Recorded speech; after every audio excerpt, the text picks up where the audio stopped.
Bonjour à tous, donc aujourd'hui je suis accompagnée de Steven, un Winter White hybride, pour vous parler des hamsters hybrides.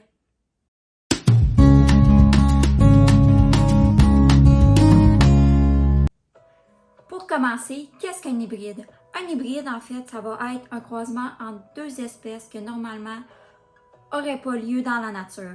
Comme par exemple, si je compare, le loup, c'est une espèce de canidé. Puis on va avoir par exemple aussi dans cette espèce-là les renards. Mais est-ce qu'on peut croiser un loup et un renard? Non. Donc normalement, ça ne devrait pas arriver. Cependant, chez les hamsters, il y a une exception. On peut croiser deux espèces, c'est-à-dire le hamster de Campbell et le hamster Winter White.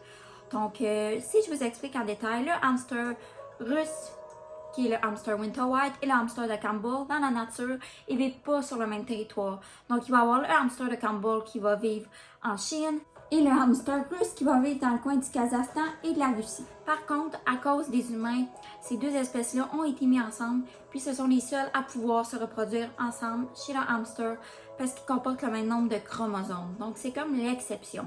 Parce que, par exemple, si vous mettez un hamster syrien et un hamster chinois ensemble, ils vont être infertiles, ils ne pourront pas faire de bébé. Pareil si vous mettez un loup et un renard ensemble. Le Campbell. Alors, pourquoi on est amené à en avoir des hybrides puis à reproduire les hamsters russes et les hamsters de Campbell ensemble? Ben, c'est parce que le hamster Campbell, il possède beaucoup de couleurs, de différents marquages. Donc, c'est sûr que c'est beau, c'est attrayant. Puis, il y a eu des éleveurs peu consciencieux qui ont décidé d'accoupler, il y a, je vous dirais, environ des dizaines d'années, des Winter White avec des Campbell pour justement apporter une variété de couleurs plus grande chez le Winter White. Qu'il n'y avait pas à ce moment-là chez cette espèce. Donc ça a donné des hybrides.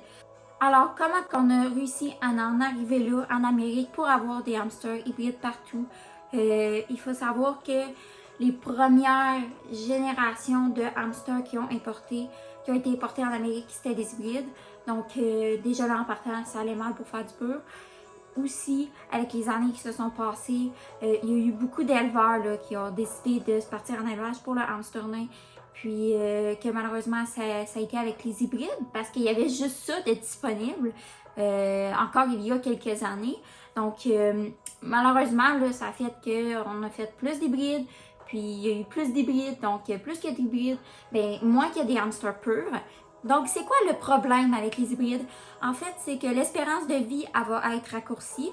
Donc, un hamster hybride va vivre environ 1 an et demi et moins, tandis qu'un hamster normal a beaucoup plus de chances de vivre 2 ans et plus. C'est aussi, ils vont avoir des problèmes là, de comportement. Donc, on l'observe surtout chez les Campbell au Québec. Ils ont une mauvaise réputation. Ils ont une réputation d'être mordeurs, d'être méchants.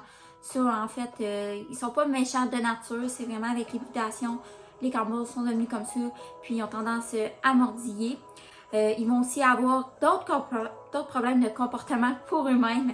Donc, par exemple, là, ils vont tourner sur eux-mêmes, ils vont avoir le syndrome du backflip. Ça, en fait, c'est un hamster qui se met sur ses pattes arrière, puis qu'il se pitch en arrière, il se pitch en arrière, il se pitch en arrière sans arrêt.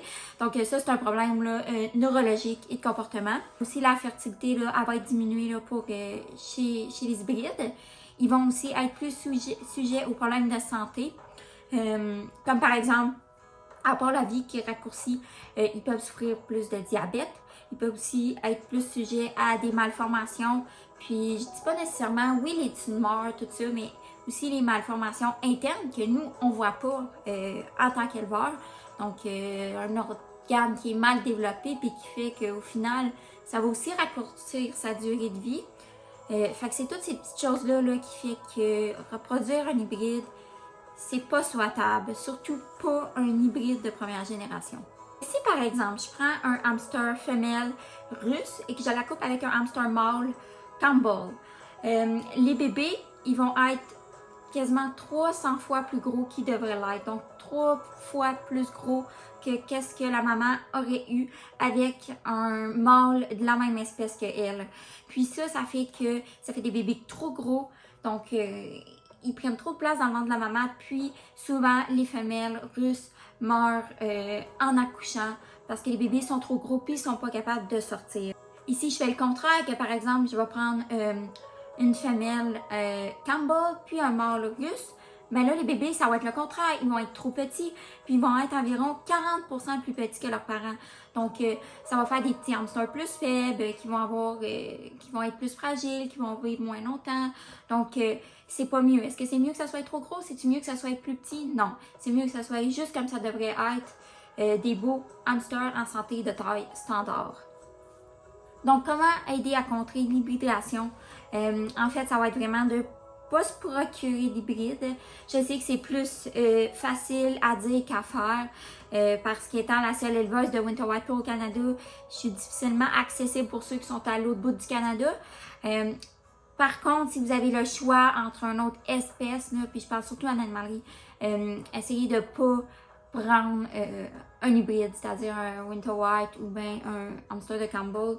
Mais malheureusement, là, encore là, tu sais, ça reste une solution là, assez minime là, par rapport à qu'est-ce qu'on a comme hamster en Amérique, parce que tout ce que vous allez trouver dans les animaleries, tout ce que vous allez trouver sur Internet, sur les sites de petites annonces, n'importe quoi, même si vous dites « Ah oui, c'est juste du russe, c'est juste du Campbell », c'est sûr que c'est pas un pur. Donc ça, c'est sûr et certain, à moins que vous preniez votre hamster chez un éleveur certifié avec les pédigrees, puis qu'on connaît les lignées, qu'on connaît les parents sur des centaines de générations, c'est certain que vous allez avoir un hybride.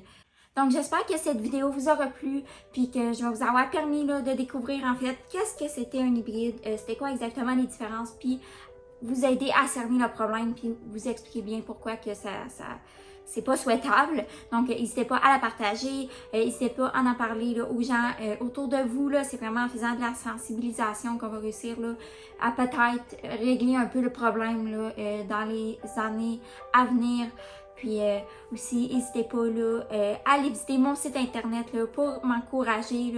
Faire l'élevage éthique, ça coûte très cher. Donc, c'est pour ça que j'ai la boutique en ligne louhamstery.com pour justement aider à couvrir ces frais-là. Puis sinon, on se voit dans une autre vidéo. Au revoir!